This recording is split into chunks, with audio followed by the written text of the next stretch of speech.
सातारा जिल्ह्यातील आजच्या top 10 news दिनांक 4 जुलै 2026 powered by be vocal for local. आपली खरेदी आपल्या शहरात, आपल्या साताऱ्यात. सातारा जिल्ह्यात पावसाची दमदार हजेरी. पाटण परिसरात संततधार. महाबळेश्वरात 70 मिलीमीटर. कोयना धरणातील उपयुक्त साठा 9.39 टीएमसीवर. जिल्ह्यात काही भागात दरड कोसळण्याच्या घटना. सातारा जिल्ह्यात गेल्या 2 दिवसांपासून पावसाने पुन्हा जोरदार पुनरागमन केले असून घाटमाथ्यासह महाबळेश्वर, नवजा, कोयना नगर आणि पाटण परिसरात संततधार सुरू आहे. गेल्या 24 तासात महाबळेश्वर येथे 70 मिलीमीटर, नवजा येथे 41 मिलीमीटर तर कोयना नगर येथे 17 मिलीमीटर पावसाची नोंद झाली. पाटण तालुक्यातही मध्यम स्वरूपाचा पाऊस सुरू असून मान्सूनच्या सुरुवातीला पाथरपुंज येथे 174 मिलीमीटर विक्रमी पावसाची नोंद झाली होती. हवामान विभागाने पुढील काही दिवस जिल्ह्यासाठी ऑरेंज ते रेड अलर्ट जारी केला आहे. धरण क्षेत्रात सुरू असलेल्या पावसामुळे कोयना धरणातील उपयुक्त पाणीसाठा वाढून 9.39 टीएमसी पर्यंत पोहोचला आहे. सध्या धरणात सुमारे 22.50 क्युसेक पाण्याची आवक सुरू झाली असून जलसंपदा विभागाकडून परिस्थितीवर सातत्याने लक्ष ठेवले जात आहे. दरम्यान महाबळेश्वर आई मार्गावरील पसरणी घाटात दरड कोसळणे काही काळ वाहतुकीवर परिणाम झाला होता.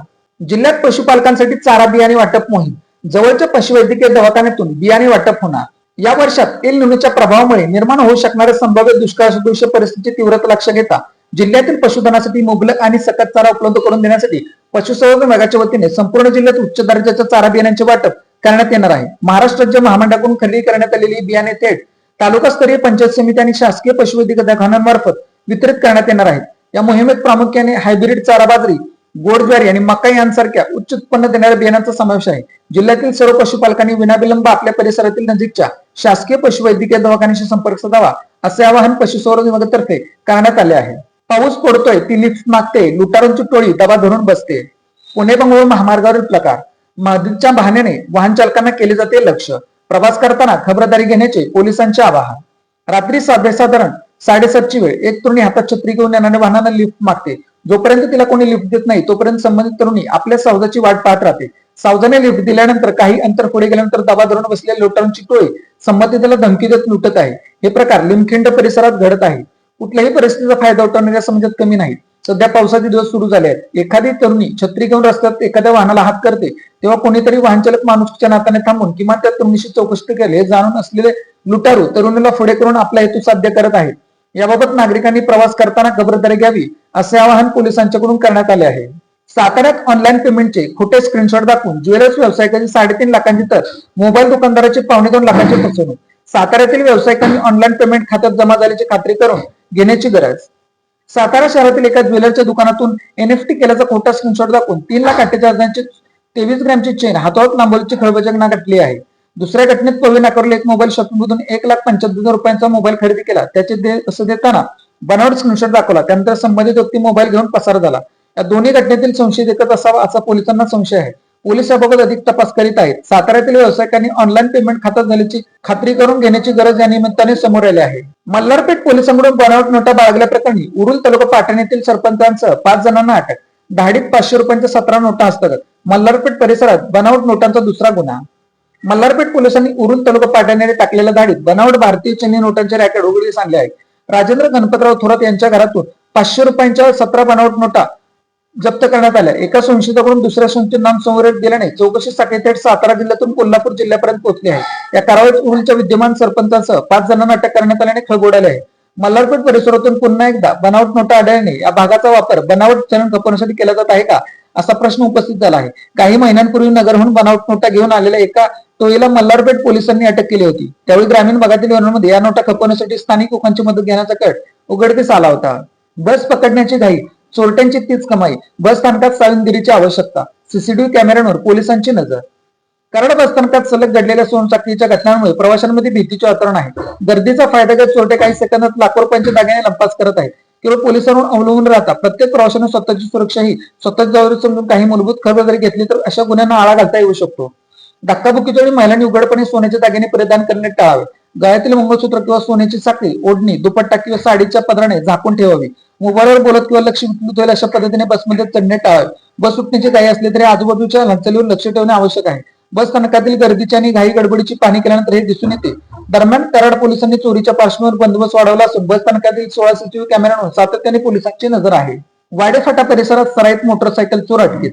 4 दुचाकी जप्त. सातारा शहर पोलिसांच्या गुन्हे शाखेची कारवाई.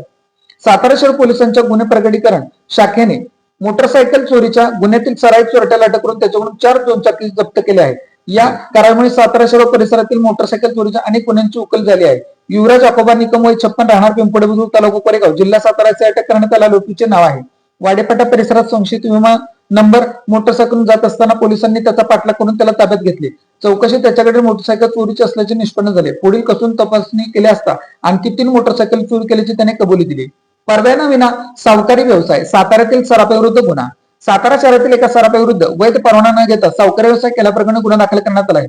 पोलिसांनी दिलेल्या माहितीनुसार शनिवार पेठेतील जय भवानी ज्वेलरचे मालक गजेंद्र सिंह नरपतसिंह देवल यांनी साताऱ्यातील एका व्यक्तीकडून सोन्याची घंटाने अंगठी गहाण ठेवून दरमहा 2% व्याजाने एकूण 2,25,000चे कर्ज दिल्याची चौकशी निष्पन्न झाली. तपासादरम्यान संबंधितांकडे सावकारी व्यवसायासाठी आवश्यक असलेली वैध अनन्यक्ती परवाना नसल्याचे उघड झाले. यानंतर महाराष्ट्र सावकारी नियमन अधिनियम 2014च्या कलम 39 अंतर्गत त्यांच्या विरोधात कारवाई करण्यात आली आहे. कराड तालुक्यातील चोऱ्या ते बिबट्याची दहशत पुन्हा वाढली. गेल्या 2 दिवसात लोकवस्ती शिरून बिबट्याकडून 4 शेळ्या ठार. कराड तालुक्यातील चोरे परिसरात बिबट्याची दहशत पुन्हा वाढली असून गेल्या 2 दिवसात धावरवाडी आणि सावरगर येथे 4 शेळ्या हल्ला करून त्यांना ठार करण्यात आले. धावरवाडी येथील चंद्रकांत बाबूराव काटे यांनी रामदास चव्हाण जगन्नाथ चव्हाण यांच्या प्रत्येकी एका शेळीवर तर सावरगर येथील माजी सरपंच सुहास यांच्या 2 शेळ्या बिबट्याने रात्रीचा हल्ला करत त्यांना ठार केले. मस्करवाडी साखरवाडी चव्हाणवाडी आणि जंगलवाडी परिसरात बिबट्याचा वारंवार दिसत असल्याने नागरिकांमध्ये भीतीचे वातावरण आहे. दाट जंगल आणि उसाचे वाढलेले क्षेत्र यामुळे बिबट्याला आश्रय मिळत असल्याचे सांगितले जात आहे. सध्या पेरणी शेतीची कामे सुरू असताना महिलांनी शेतकरी शेतात जाण्यास घाबरत आहेत. वन विभागाने तातडीने बिबट्याचा बंदोबस्त करून नागरिकांच्या सुरक्षिततेसाठी उपाययोजना कराव्यात अशी मागणी परिसरातील ग्रामस्थ आणि पशुपालकांकडून होत आहे. तारळी नदीवरील अपूर्ण पुलाचा फटका 10 गावांचा संपर्क तुटला. तारळी नदीवरील नवीन पुलाचे काम वेळेत पूर्ण न झाल्याचा फटका नागरिकांना बसला आहे. मुसळधार पावसामुळे नदी पाणीपात्रात वाढ झाल्यामुळे अपूर्ण पुलालगत उभारण्यात आलेल्या तात्पुरत्या छोट्या पुलावरून पाणी वाहू लागल्याने पालिका प्रशासनाने या मार्गावर वाहतूक पूर्णपणे बंद केली आहे. त्यामुळे कोंजवडे काठीवाडी कडवे खुर्द सावरगर नुणे महाडिकवाडी दादरवाडी दुटाळवाडी सासपडे या गावांचा मुख्य मार्ग संपर्क तुटला आहे. तारळी नदीवरील नवीन पुलाचे बांधकाम अनेक महिन्यापासून सुरू झाले होते. संबंधित यंत्रणेने पुलाचे काम अखेरपर्यंत पूर्ण करण्याचे आश्वासन दिले होते. मात्र मे महिना उलटूनही पुलाचे काम पूर्ण झालेले नाही. Made in Satara bags. Satara शहरातील महिलांनी बनवलेल्या उत्तम प्रकारच्या बॅग. संपर्क 9594 415 115. सातारा जिल्ह्यातील अशाच विश्लेषणात्मक बातम्यांसाठी जिल्हा सातारा या न्यूज चॅनलच्या सर्व सोशल मीडिया प्लॅटफॉर्मला फॉलो करा.